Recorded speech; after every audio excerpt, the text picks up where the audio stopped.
Hello everyone, code का आगे channel में आपका स्वागत है। आज हम लीड कोड प्रॉब्लम 3697 सॉल्व करेंगे। प्रॉब्लम का नाम है कंप्यूट डेसिमल रिप्रेजेंटेशन। तो प्रॉब्लम समझ लेते हैं पहले। हमें इसमें एक पॉजिटिव इंटीजर n दे रखा है और बेस 10 कंपोनेंट की डेफिनेशन बता रखा है। तो कोई भी नंबर बेस 10 कंपोनेंट तभी होगा अगर उस नंबर को हम 1 से लेकर 9 तक किसी नंबर और मल्टीप्लिकेशन करें, अगर इसको विथ 10 की किसी पावर के साथ। ठीक है, 1 से लेके 9 तक का किसी एक नंबर को मल्टीप्लाई करें 10 के किसी पावर से और वो नंबर हमें मिल जाए तो उसको बोलेंगे बेस 10 कंपोनेंट है। ठीक है, एग्जाम्पल के लिए अगर देखें, जैसे मान लो हमारे पास है 500। हाँ, 500 नंबर दे रखा है, तो ये बेस 10 कंपोनेंट है कि नहीं। अगर इसको हम देखो 5 इंटू 10 इंटू 100 करेंगे तो 500 हमें मिल जाएगा। मतलब क्या होगा, इसको हम रिप्रेजेंट कर सकते हैं 5 इंटू 10 की पावर 2 है ना। 10 की इस फॉर्म में हम रिप्रेजेंट कर पा रहे हैं। 1 से लेकर 9 के बीच में ये है और 10 की पावर 2 ये है। तो अब इसको क्या बोलेंगे हम, ये बेस 10 कंपोनेंट है। इसी तरह अगर हम 30 देखें, 30 को भी रिप्रेजेंट कर सकते हैं 30 इंटू 10 की पावर 1 है ना, ये 30 होता है। तो इसीलिए ये दोनों बेस 10 कंपोनेंट होंगे। ठीक है, और अगर एक चीज़ देखोगे फिर 537, अगर जैसे देखो इसको हम रिप्रेजेंट नहीं कर सकते हैं किसी सिंगल नंबर 1 से लेकर 9 तक किसी नंबर से और मल्टीप्लिकेशन विथ 10 की पावर किसी पावर से, इसको रिप्रेजेंट नहीं कर सकते। तो ये बेस 10 कंपोनेंट नहीं है हमारा।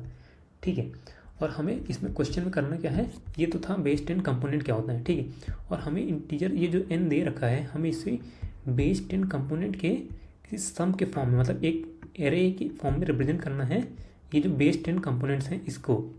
ठीक है, इसको रिप्रेजेंट जैसे कर सकते हैं, जैसे मान लो अगर जैसे 5 एग्जाम्पल के साथ समझते हैं, ज़्यादा अच्छा समझ में आएगा। ठीक है, देखो 538 ये 537 है ना।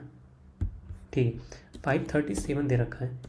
ठीक है, इसको हमें रिप्रेजेंट करना है बेस 10 कंपोनेंट के फॉर्म में।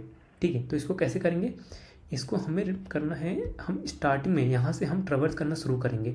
ठीक है, और इसको हम 10 की पावर से मल्टीप्लाई करते जाएंगे।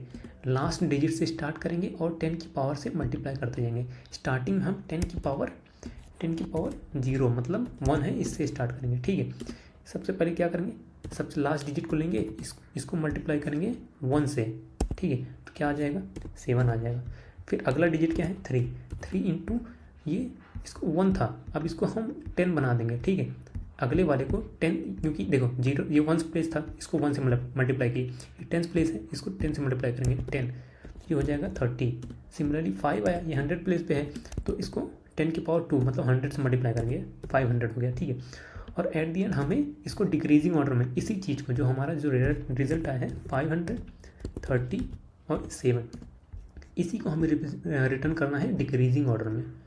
ठीक है, और एक चीज़, अगर मान लो जैसे यहाँ पे, जैसे मान लो ये वाला नंबर होता 102, मान लो ये नंबर होता, तब हम क्या करते, 2 इंटू 10 की पावर 0 मतलब 1, ये आ जाता 2। ठीक है, अगर हम जैसे ही 0 हमें मिलेगा हम इसको इग्नोर कर देंगे। क्यों इग्नोर कर देंगे, क्योंकि हम 0 से मल्टीप्लाई करेंगे तो हमें 0 ही मिलेगा। ठीक है, तो इसीलिए इसको हम इग्नोर करेंगे।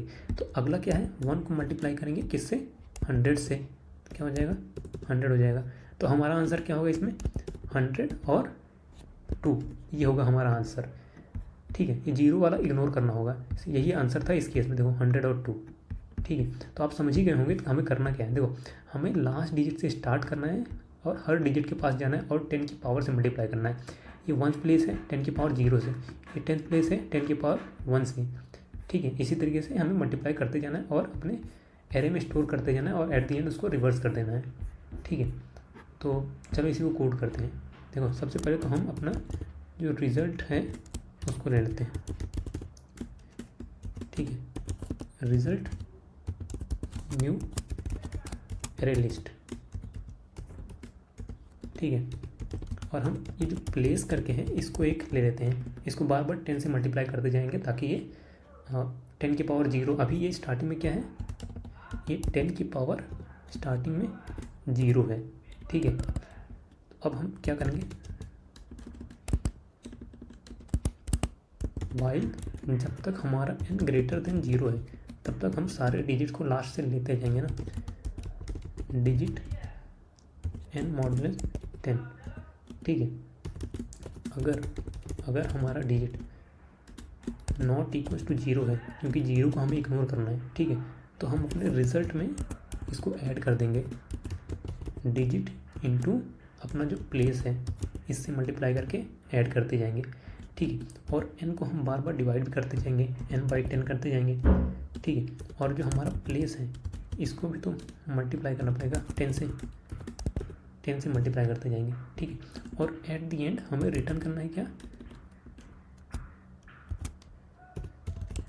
कलेक्शंस डॉट रिवर्स करना है, रिवर्स अपने इस रिजल्ट को। ठीक है, इसको दूसरा नाम दे देते हैं,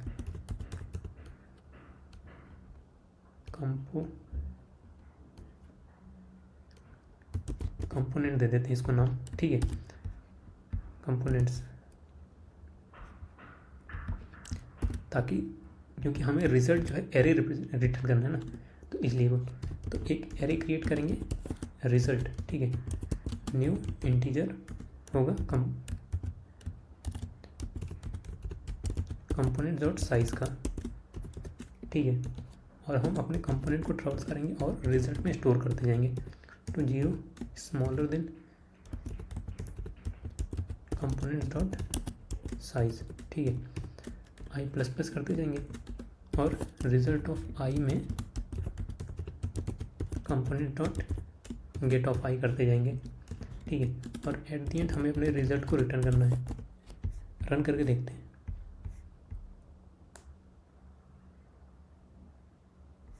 ये कंपोनेंट्स होगा, यहाँ भी कंपोनेंट्स होगा। ठीक है,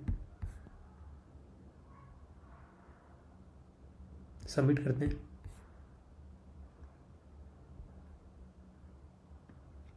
सबमिट भी हो गया। वीडियो को देखने के लिए आपका बहुत बहुत धन्यवाद और चैनल को सब्सक्राइब जरूर कर लें। Thank you so much.